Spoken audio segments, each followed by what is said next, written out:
너희는 이 땅 통치자에게 어린 양들을 들이되 셀라에서부터 광야를 지나 딸 시온산으로 보낼지니라. 모압의 딸들은 아르논 나루에서 떠다니는 새 같고 보금자리에서 흩어진 새 새끼 같을 것이라. 너는 방도를 베풀며 공의로 판결하며 대낮에 밤같이 그늘을 지으며 쫓겨난 자들을 숨기며 도망한 자들을 발각되게 하지 말며 나의 쫓겨난 자들이 너와 함께 있게 하되 너 모압은 멸절하는 자 앞에서 그들에게 피할 곳이 되라. 대저 토색하는 자가 망하였고 멸절하는 자가 그쳤고 압제하는 자가 이 땅에서 멸절하였으며 다윗의 장막에 인자함으로 왕위가 굳게 설 것이요 그 위에 앉은 자는 충실함으로 판결하며 정의를 구하며 공의를 신속히 행하리라. 우리가 모압의 교만을 들었나니 심히 교만하도다. 그가 거만하며 교만하며 분노함도 들었거니와 그의 자랑이 헛되도다. 그러므로 모압이 모압을 위하여 통곡하되 다 통곡하며 길하레셋 건포도 떡을 위하여 그들이 슬퍼하며 심히 근심하리니 이는 헤스본의 밭과 신마의 포도나무가 말랐음이라. 전에는 그 가지가 야살에 미쳐 광야에 이르고 그 싹이 자라서 바다를 건넜더니 이제 열국의 주권자들이 그 좋은 가지를 꺾었도다. 그러므로 내가 야셀의 울음처럼 신마의 포도나무를 위하여 울리라. 헤스본이여 엘르알레여 내 눈물로 너를 적시리니 너의 여름실과 내 농작물의 즐거운 소리가 그쳤음이라. 즐거움과 기쁨이 기름진 밭에서 떠났고 포도원에는 노래와 즐거운 소리가 없어지겠고 들에는 포도를 밟은 사람이 없으리니 이는 내가 즐거운 소리를 그치게 하였음이라. 이러므로 내 마음이 모압을 위하여 수금같이 소리를 바라며 내 창자가 기라레셋을 위하여 그러하도다. 모압이 그 산당에서 피곤하도록 봉사하며 자기 성소에 나아가서 기도할지라도 소용없으리로다. 이는 여호와께서 오래전부터 모압을 들어 하신 말씀이거니와 이제 여호와께서 말씀하여 이르시되 품꾼의 정한 해와 같이 3년 내에 모압의 영화와 그 큰 무리가 능욕을 당할지라. 그 남은 수가 심히 적어 보잘것없이 되리라 하시도다.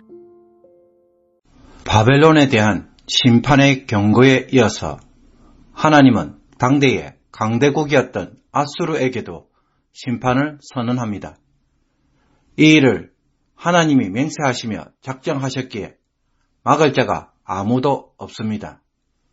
하나님은 하나님의 땅과 산에 침략하여 짓밟은 아수르에 대하여 이제 짓밟히는 자가 되게 하심으로 이스라엘에게 씌어진 멍에와 짐을 어깨에서 풀어주시겠다고 약속합니다. 그리고 아하스 왕이 죽던 해, 즉 주전 715년에 히스기야가 유다의 왕이 됩니다. 아마 이때 블레셋은 히스기야 왕의 등극을 축하하기 위해 사절단을 보내었을 것입니다. 이때 블레셋은 아하스와 달리 반아수르 정책을 펼치는 히스기야와 연합을 하고자 했을 것입니다. 여기에 대해 이사야 선지자는 막대기가 부러진 것처럼 아수르가 잠시 약한 것처럼 보이지만 이후에는 더 잔혹한 자, 즉 뱀과 독사가 등장해서 훨씬 더 파괴적일 것임을 예언합니다. 유다와 달리 블레셋은 기근으로 뿌리가 죽고 남은 자는 살육을 당하는 심판이 임할 것입니다. 그래서 블레셋에는 큰 슬픔과 부르짖음이 임하여 블레셋 전역이 마치 장례식장처럼 변할 것입니다. 북방에서부터 오는 연기 때문입니다.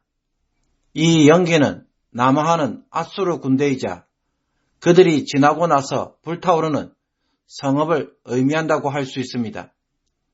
이때의 유다의 시온은 그의 백성의 공관자들, 즉 이스라엘뿐만 아니라 이방인을 위한 피난처가 될 것입니다. 아수르와 블레셋에 이어 모압에 대하여도 심판이 선언됩니다. 모압에 대해서는 두 번이나 사용된 하룻밤에라는 말을 통해 모두가 잠든 시간 갑작스럽게 모압에 재앙이 덮칠 것이라고 말씀합니다. 모압의 요충지였던 알과 기르 지역이 하룻밤에 황폐함으로 이 심판이 얼마나 긴박하였는지를 보여줍니다. 또한 모압에 거주하는 그 어느 누구도 하나님의 심판을 피하지 못하였음을 보여줍니다. 모압이 적의 수중에 넘어가므로 모압 사람들은 산당에 올라가서 자신들의 신의 이름을 부르며 울고 머리카락과 수염을 밀며 굵은 배로 몸을 동이고 지붕과 넓은 곳에서 애통하며 심하게 울지만 아무런 소용이 없었습니다. 헤스본과 엘르알레에서 우는 소리가 25km 떨어진 야하스까지 들린다는 것은 그들의 통곡 소리가 얼마나 큰지를 알려줍니다. 이런 모압을 볼 때에 이사야 선지자도 그들을 위해 통곡할 수밖에 없었습니다. 전쟁에 대하여 가뭄으로 인해 물이 마르고 풀이 다 시들어 버리므로 더 이상 농사도 가축도 기를 수 없어서 물을 찾아 떠날 수밖에 없는 피난민들의 행렬이 계속 이어지고 모압 사방에서는 곡성으로 가득하기 때문입니다. 이렇게 슬피 울며 부르짖음에도 불구하고 하나님의 심판은 이것으로 그치지 않고 모압의 피난민과 남은 자에게도 또 재앙이 임할 것이라고 예언합니다. 그러므로 선지자는 심히 안타까워할 수밖에 없었습니다. 15장에서 모압에 대한 심판을 다루었다면 오늘 본문 16장은 위기에 처한 모압을 위한 권면과 탄식을 다루고 있습니다. 시온을 심판당한 자들의 도피처로 삼으라는 것입니다. 하나님은 모압에게 이 땅 통치자에게 어린 양을 드리라고 명령합니다. 이것은 유다도 약한 나라이지만 자존심을 버리고 유다에게 조공을 바치며 그 보호 아래 들어가라는 것입니다. 그래서 아수르의 침략을 피해 남쪽 에돔 접경 지역인 셀라까지 간 모압의 피난민들이 유다의 광야를 가로질러서 예루살렘으로 가라는 것입니다. 환란을 피해 떠도는 모압 여인들의 모습이 마치 모압 경계인 아르논 강가에서 떠다니는 새처럼 또 보금자리에서 쫓겨난 새 새끼와도 같기 때문입니다. 그들은 강을 건너야 할지 뒤쫓아오는 적에게 죽임을 당해야 할지 결정하지 못한 채 떨고 있는 것입니다. 여기에 대하여 하나님은 유다가 그들의 피난처가 될 것을 요구합니다. 방도를 베풀며 공의로 판결하라는 것은 그들이 어떻게 해야 할지 충고해주고 판단해 주라는 것입니다. 그래서 대낮을 밤처럼 만들어서 그들이 발각되지 않도록 숨겨주고 피난민들을 보호해 주라고 말씀합니다. 언제까지 그렇게 해야 할까요? 북쪽에서 내려온 자, 즉 토색하는 자, 멸절하는 자, 압제하는 자가 망하고 그치고 멸망할 때까지입니다. 그리고 그때에는 다윗의 장막에 인자함을 바탕으로 하는 보좌가 서게 될 것이고 그 위에 충실함으로 판결하며 정의와 공의를 행하는 미래의 왕이 세워질 것입니다. 이 왕은 가깝게는 히스기야 왕 때이며 멀리는 예수 그리스도라고 할 수 있습니다. 그러나 6절부터 12절까지는 다시 한번 모압의 교만을 고발합니다. 교만과 관련된 단어들이 5번이나 사용되었습니다. 모압은 심판의 선언에도 불구하고 죄를 돌이키지 않고 오히려 거만하고 교만하며 분노하면서 교만이 극에 달하였습니다. 그러나 이사야는 그의 자랑이 헛되도다 라고 하면서 그의 교만이 무너질 것을 예언합니다. 그 결과 모압은 모압을 위하여 통곡하되 다 통곡하며 슬퍼하고 심히 근심하게 될 것입니다.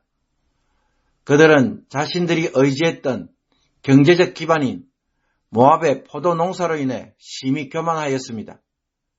경제적, 정치적 이익을 가져다 주는 이 풍성한 추수로 인해 영원히 번영할 것이라고 믿었던 것입니다. 그러나 하나님은 가뭄으로 소산을 그치게 하고 슬픔과 근심을 주심으로 자랑할 것이 없게 만드십니다. 그래서 노래소리가 그치고 포도주 털에 포도주를 받는 사람이 없어질 것입니다. 이런 모압에 대하여 하나님은 꺾여져 버린 신마의 포도나무인 모압을 위하여 우시며 모압이 더 이상 열매 맺지 못하므로 즐거운 소리가 그친 것에 대하여 눈물을 흘리실 것이라고 말씀합니다. 하나님의 마음은 수금과 같이 슬픈 소리를 내며 마음 깊은 곳에서 아파하시는 것입니다. 그때 그들이 아무리 산당에서 피곤하도록 봉사하고 기도해도 아무런 소용이 없을 것입니다. 그들이 의지하고 자랑으로 삼았던 것이 멸망의 때에 자신들을 구원하지 못하고 수치를 가려주지 못한다는 것을 확인하게 될 것입니다. 시온이라는 피난처를 거절한 자에게는 더 이상의 피할 곳은 없는 것입니다. 이에 하나님은 모압에 대한 심판이 먼 훗날에 이루어지는 것이 아니라 오래전부터 하나님이 모압에게 하신 말씀처럼 아주 가까운 미래에, 즉 3년 내에 성취될 것이라고 말씀합니다. 품꾼의 정한 해와 같이 3년 내에 모압의 영화와 그 큰 무리가 능욕을 당할지라. 그 남은 수가 심히 적어 보잘것없이 되리라. 그러므로 모압을 멸망에 이르게 한 교만은 무엇입니까? 시온을 피난처로 삼으라고 했는데도 불구하고 자기가 가진 것을 도리어 의지하면서 넉넉히 버틸 수 있고 영원한 안정과 부귀 영화를 누릴 것처럼 착각하고는 하나님을 거절한 것에 있습니다. 하나님은 모압이 당할 고통과 시련을 보시고 아파하시며 권면하셨지만 모압은 그 하나님보다는 현재 자기가 가진 풍성한 포도나무와 그 열매에 도취되어서 살아가다가 망한 것입니다. 참된 피난처요 안식처는 시온이고 그 시온에 계시는 하나님입니다.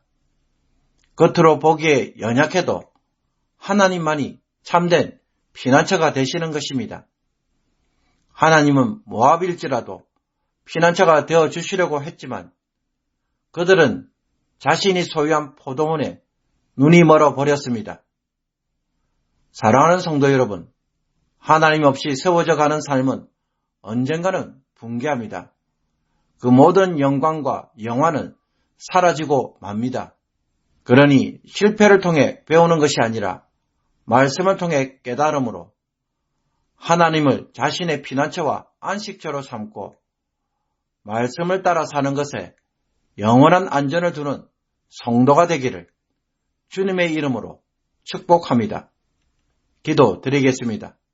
우리의 참된 피난처여 안식처가 되시는 하나님, 내가 수고하고 이루어 놓은 것으로 기쁨과 영광을 누리려고 하는 자가 아니라 하나님을 의지하며 살아가는 것을 늘 기쁨과 즐거움으로 삼는 자가 되게 하여 주옵소서. 어리석은 자여, 오늘 밤에 내 영혼을 도로 찾으리니 그러면 내 준비한 것이 누구의 것이 되겠느냐 라는 하나님의 음성을 늘 마음에 기억함으로 풍성한 소출에 우리의 마음을 두지 않게 하옵소서. 하나님에게 도리어 부요한 자가 되게 하여 주옵소서. 오늘 하나님으로만 사는 것처럼 하나님만을 위해 순종하며 살아가는 하나님의 사람이 되게 하여 주셔서 세상의 것에 술 취하는 자가 되지 않게 하옵소서. 오늘 하나님으로 살아가는 기쁨을 주옵소서. 예수 그리스도의 이름으로 기도하옵나이다. 아멘.